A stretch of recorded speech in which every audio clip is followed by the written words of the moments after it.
Morning.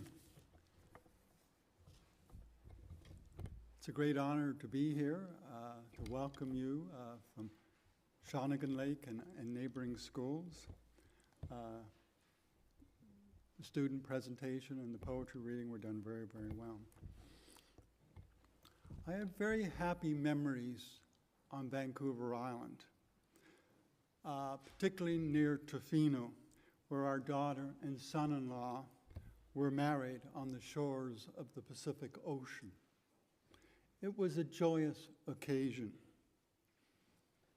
Sadly, many families on other shores, for example, the Mediterranean Sea today, have a vastly different experience. There are millions of refugees from the Syrian civil war in the Middle East. Hundreds of thousands have fled across the sea to Europe, including countless numbers of orphans. Far too many died in the attempted crossing, including very young children. I recall in particular in 2015 the heartbreaking image of a 3-year-old Kurdish boy, Alan Kurdi, laying dead on the Turkish shoreline, face down. He and his family had tried to escape on a flimsy raft. As a grandfather, I have a grandson who in that year was exactly the same age. Every time I looked at that photo of Alan, I thought how much he looked like my young grandson. It was heart-wrenching. My agony was magnified by another important reason. In terms of different generations, I am not only a grandfather, I am a grandson who recalls that my grandmother, my Metzmama, 100 years ago, was a refugee on the same shores of the Mediterranean Sea. She was an orphan of the genocide in the Ottoman Empire, what is now mostly Turkey. Her entire family was killed by a tyrannical nationalist regime that was intent on destroying an ethnic and religious minority, the Armenian Christians. So I have a special task today to tell her story, but also the story of other orphans of genocide from yesterday and from today. I am going to select a few examples, but there are so many more that time does not permit. But we should remember, we should learn, and we should tell others. How do you think about the unthinkable? How do you describe the indescribable?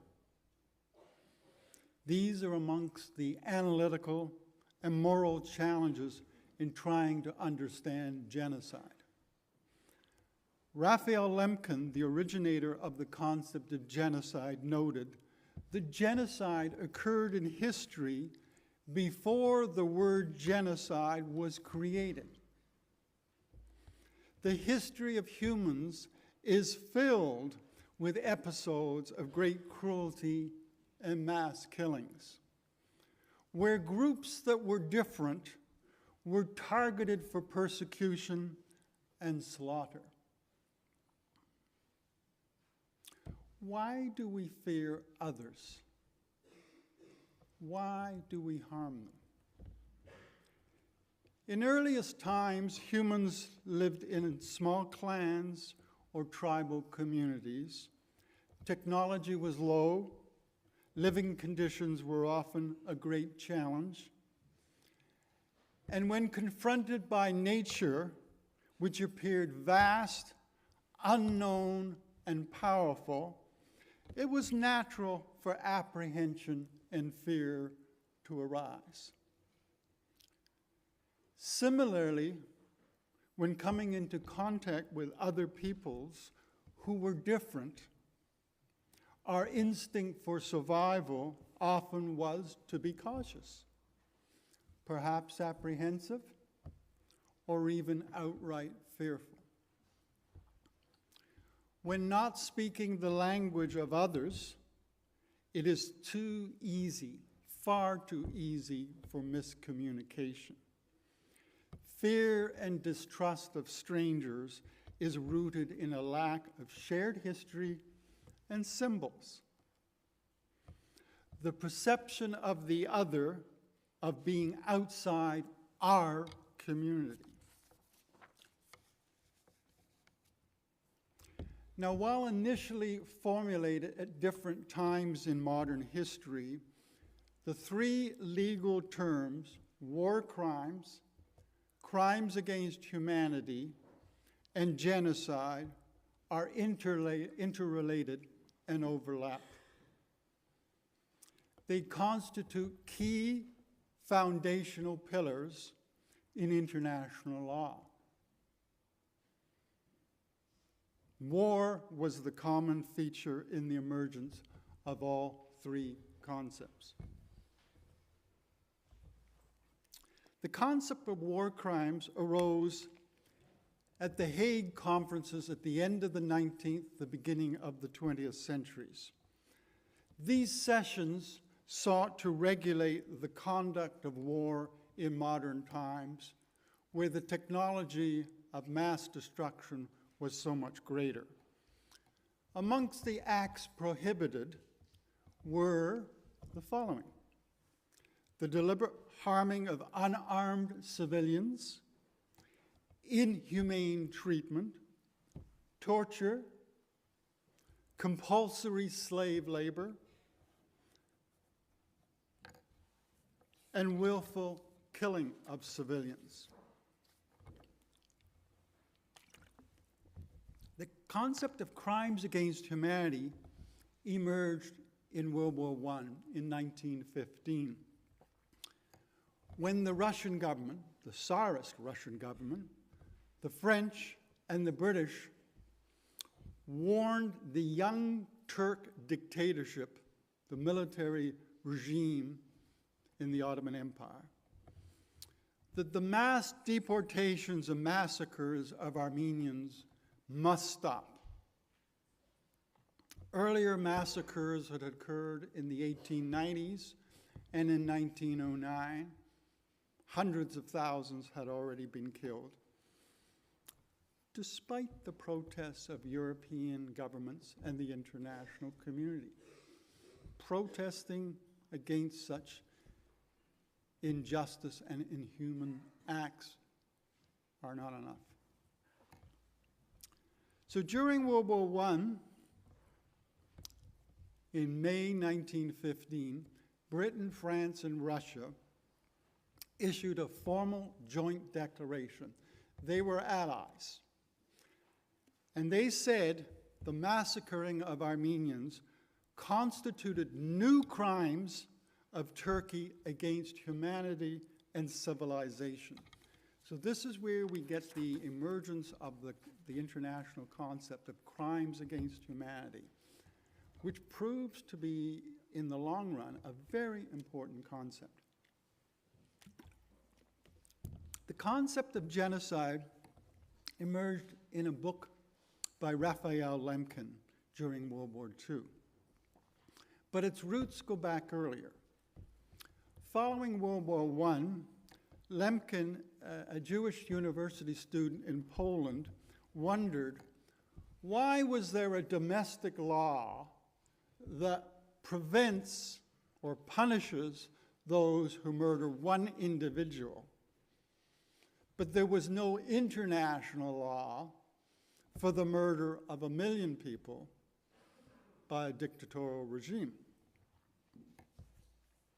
And there was a very important trial going on in Germany at that time that got him thinking about this concept.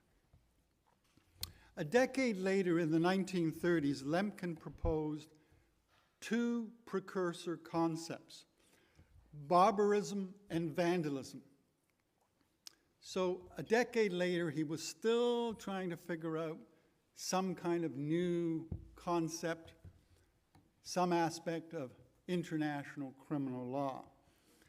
But it would be the Holocaust and World War II that would lead him to create a synthesis of those two concepts into one, the concept of genocide. And in a book describing the Nazi deportations and mass murders of Jews during the Holocaust, Lemkin introduced to the world the concept of genocide. Now, in the student presentation, you already had the main features of genocide described, so I won't dwell on it, but I will just remind you that the United Nations Convention on the Prevention and Punishment of the Crime of Genocide includes the following features: killing members of a group, causing serious bodily or mental harm to members of a group, deliberately inflicting on a group conditions of life calculated to bring about physical destruction in whole or in part, imposing measures intended to prevent births within a group, and lastly, forcibly transferring children of one group to another. Now, you should have been able to hear the word group mentioned in every clause, in every phrase. This is a crime directed against a group, and a particular type of group. Lemkin tried to prevent genocide against national, ethnic, religious, and racial groups. So those were the four groups that he primarily wanted to protect, and the UN Declaration focuses on those four groups. Now, they are not the only social groups that exist, and there are other kinds of groups. But genocide, for it to occur, it's not just random killing of individuals. There has to be a targeting of a group, and the individual is killed because he or she is a member of that group. It's the group that's targeted. You are the means of getting at that group and destroying that group. Now, in this regard, crimes against humanity is a more sweeping concept. It includes all groups and all individuals. So in terms of international law and prosecutions, it's a bigger, more effective net in finding and capturing the guilty. But the concept of war crimes, crimes against humanity, and genocide are interrelated. And usually at The Hague, at the International Criminal Court, when they lay charges, they lay three sets of charges, those three. And together they are important tools for justice. Now, in my short time doing the history of genocide, there's really not enough for even one genocide to go in depth, let alone to cover a number. So I'm just going to briefly highlight a few, just to give you a sampling. If we go back to antiquity, to Greece, in the 5th century BCE, the island of Melos was caught up in a war between Athens and Sparta. And Athens, you know, that cradle of civilization that we think so positively of most of the time, gave an ultimatum to the people of Melos. You are with us or you're against us, basically, is what they said. You must be part of an Athenian military alliance or suffer the consequences. The people of Melos historically were linked to Sparta. They didn't want to fight. Melos refused to join an alliance. The Athenian troops killed all the males of military age and took the women and children off the island and sold them into slavery. And the now empty island was repopulated with Athenians. It was an annihilation of an entire ethnic community by another. An entire community was targeted and punished, including children. What survives of the culture of Melos, the language of Melos, the history of Melos? We only know about Melos because of the writings of the Athenians. By the way, they were happy to have destroyed Melos. Why do we remember Athens in a positive way when they've done such deeds? Who writes history? What genocides do we remember and write about? What genocides are forgotten and ignored? In the 3rd and 2nd centuries, Carthage was engaged in several wars with Rome. In the final war, Rome gave Carthage an ultimatum: disarm, abandon your capital city, and we will destroy the buildings. We will destroy your capital. One Roman senator replied, "Carthage must be destroyed." The city of Carthage endured a military siege. Many died of starvation and disease. And when the final assault by Roman legionnaires occurred, there was mass killing of all the men of military age, and the surviving women and children were enslaved. The city largely disappeared from history and geography records. Why do we remember the Romans in a positive way? What survives of Carthage's culture, language, and history? How many civilizations have we lost in this regard? Turning to the 15th century now, in colonial times, Columbus arrived in the Caribbean, and his arrival commenced the conquest, the violent conquest by Europe of the Americas.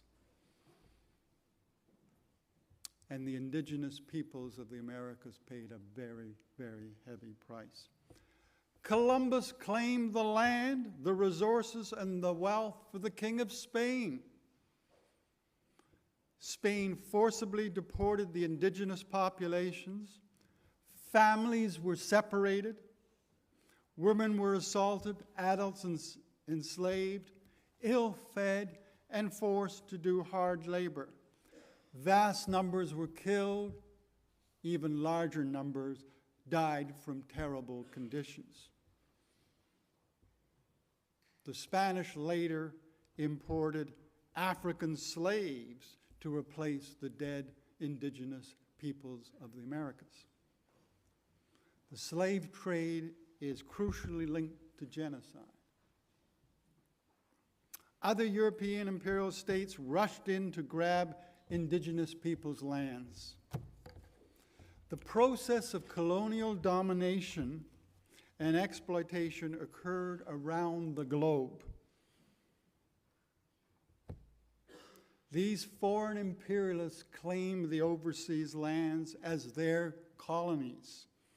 This was done in the name of supposedly superior culture, supposedly superior religion, race, economy, technology, and enforced by superior weaponry. The Spanish, Portuguese, French, Dutch, German, and Russian empires grew and subjugated hundreds of millions of indigenous peoples, leading to untold millions suffering and dying. The painful legacy continued into later generations. Even the European settler colonies of the imperial states imposed their own genocidal rule. The histories of Australia, the United States, and Canada have needed to be rewritten to begin to, at long last, recognize these brutal facts. The theft of the Indigenous children, the Aboriginal children. This is one of the hardest lessons to teach Canadian students about genocide. That many of our ancestors were guilty of allowing or even doing such deeds. Now, as we come into the 20th century, it was a century of genocide for sure, and world wars.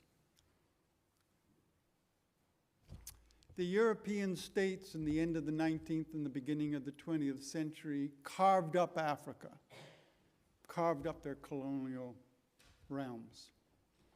A German colony was created in southwest Africa, in the land that is now Namibia.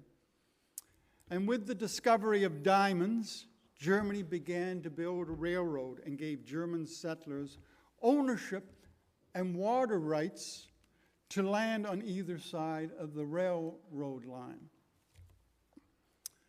The Herero, an indigenous people, lost their land and lost their access to water in this arid region. They rebelled against such foreign imperial rule and increasingly harsh conditions. The German military, using vastly superior weapons, drove the Herero people, men, women, and children, and the elderly, into the desert, and not wishing to waste bullets, they drove them into starvation and dying of thirst and dehydration. Most of the Herero had perished by the year 1911.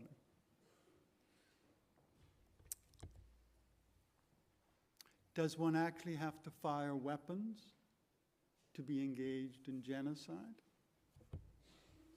Why do so few know of the example of the Herero until recently? It was very rarely cited.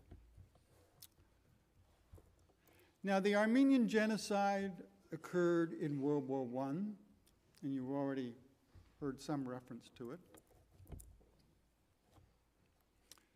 It was much written about in 1915. The New York Times had over 120 articles. The Toronto Globe had many articles about the mass deportations and massacres. Of course, the word genocide had yet to be invented. But the descriptions are trying to describe the indescribable, trying to portray the horrific. And yet, 50 years later, certainly by the 1950s, it had become the forgotten genocide. And you might want to ask yourselves, why do we remember genocide, and why do we begin to forget genocide? Now, 2015 was the 100th memorial year of the Armenian genocide, and so there's been a lot more publicity about it in recent years. But one of the huge challenges is, unlike in Germany, unlike in Cambodia, unlike in Rwanda, the government of today in Turkey continues to deny there had been a genocide. Why engage in genocide denial? By the way, we often focus on the genocide of one people, but sometimes don't mention as much the genocide of other people at the same time. So, for example, there's been a lot of coverage of the Armenian genocide, but the Greeks also suffered around the same time a genocide by the Ottoman regime, as did the Assyrians. You might want to think, why do we focus more often on the Armenian genocide? How do we confront genocide denial? The Turkish ambassador in Canada and his consuls at the embassy continue to write letters and make speeches saying no genocide occurred, and threaten the Canadian government and other governments on trade reasons or other if they mention genocide. So there's kind of a little bit of bullying still going on with foreign governments.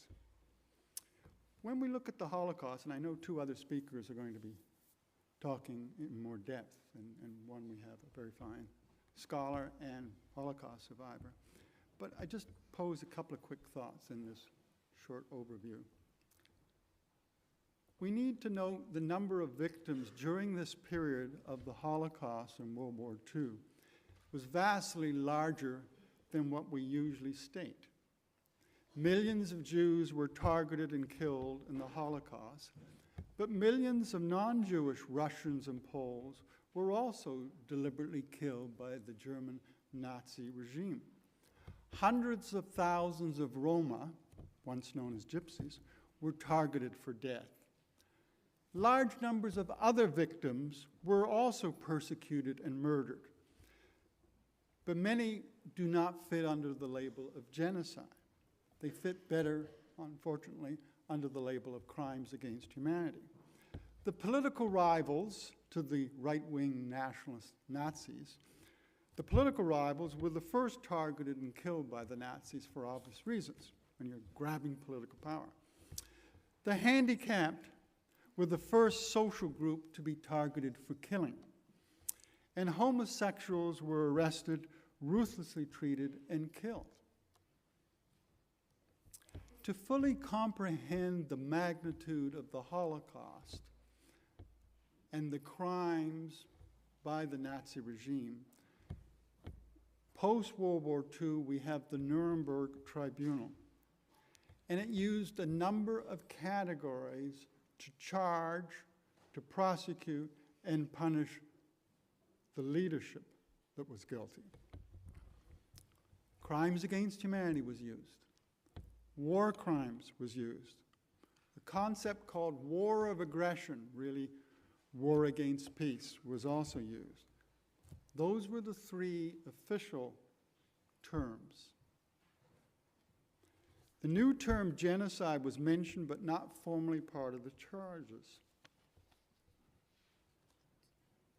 One of the interesting overview questions to ask is, the German government and military were responsible for the genocide of the Herero in the first decade of the 20th century. There were 10,000 German military advisors to the Young Turk regime in the Ottoman Empire, so they had very much a hand in the Armenian genocide in the second decade. And in the third and fourth decade, of course, the Holocaust. So you have a repeat offender. Right? You might want to think why. Now, I just want to have a brief comment on Rwanda and then just make some concluding comments if we're okay timers. Rwanda is a small, ethnically diverse country in the Great Lakes region of Central Africa. And like so much of Africa, it was carved up irrespective of ethnic, linguistic, and cultural factors, and was carved up in terms of imperial rivalries and ambitions. Belgium was the colonial power in Rwanda, and they took the existing class and ethnic divisions and magnified them. And in the 1920s, they created an identity system, a card system that labeled people by category, ethnic category. And the two major groups were the Hutu majority and the Tutsi minority. The Belgians, as often imperial powers do, used the Tutsi minority to help them rule over the majority. This is the way imperial regimes work. Use a minority to help you rule. With the independence of Rwanda in the 1960s, there was a Hutu majority backlash, as there was also in Burundi, neighboring state, with a comparable ethnic composition. Now, there was an attempt at a peace accord that failed, and the UN was sent in initially to be part of that peace accord. But in 1994, the president who had signed on to the peace accord, his plane was mysteriously shot down. A lot of speculation who fired the missiles to shoot the president's plane down. But immediately after, a Hutu ultra-nationalist military dictatorship took power. And with vitriolic hate radio broadcasting, go out and kill the cockroaches, target that ethnic minority Tutsi. And by the way, they had ordered hundreds of thousands of machetes from China ahead of time. So you can't say this just happened. This was planned. Within 100 days, 800,000 were slashed to death. Mostly Tutsi, but also moderate Hutus. A reminder that there were others who were victims. Amidst the reign of terror, UN peacekeepers who had been there to try to preserve a peace accord were trying now to stop a genocide, and not successfully. Romeo Dallaire has written the book Shake Hands with the Devil, and it's a very powerful account of their experiences. Eventually, as is the case often with genocidal regimes, they don't run out of anger and violence from within. They are defeated by an external enemy, an external military force. A Tutsi army from outside overthrew the Hutu nationalists and stopped the mass killing. And today we have had tribunals for that. Now, there are other cases I could have talked about. Ukraine in the 1930s, Cambodia in the 1970s, the Balkans in the 1990s, Sudan and South Sudan in the first decade, and today in the 21st century. But hopefully I've sampled from different points in history. And I would just remind you, we need to remember, we need to learn our history, and we need to compare and find causal patterns to see what the common paths are, and hopefully find together a means of prevention.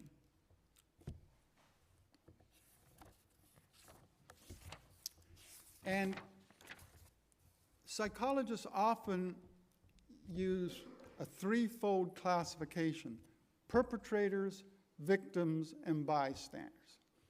The perpetrators are the instigators and hostile aggressors of genocide. The victims are the vulnerable civilians who are often a distinct ethnic, religious, or racial minority.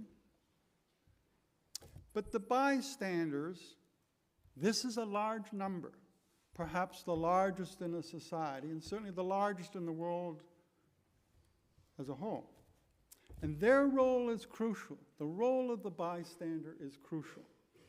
They are faced with several options: to join in the scapegoating and attacks, or to stand up and try to stop the victimization of others, or to continue to be indifferent. The reasons for not caring are many. Doesn't affect me directly, it's too far away, it's not my family, it's not my people, I'm too busy. Americans during the Rwandan genocide were preoccupied with what? The O.J. Simpson murder trial. We must resist the sin of indifference, just as others helped an orphan child, such as my grandmother, my Metzmama, 100 years ago, who survived 1 year after another, for 10 long years in one refugee camp after another. So too, we must reach out and help others, help the children of genocide today. It's our only hope to survive on this precious planet.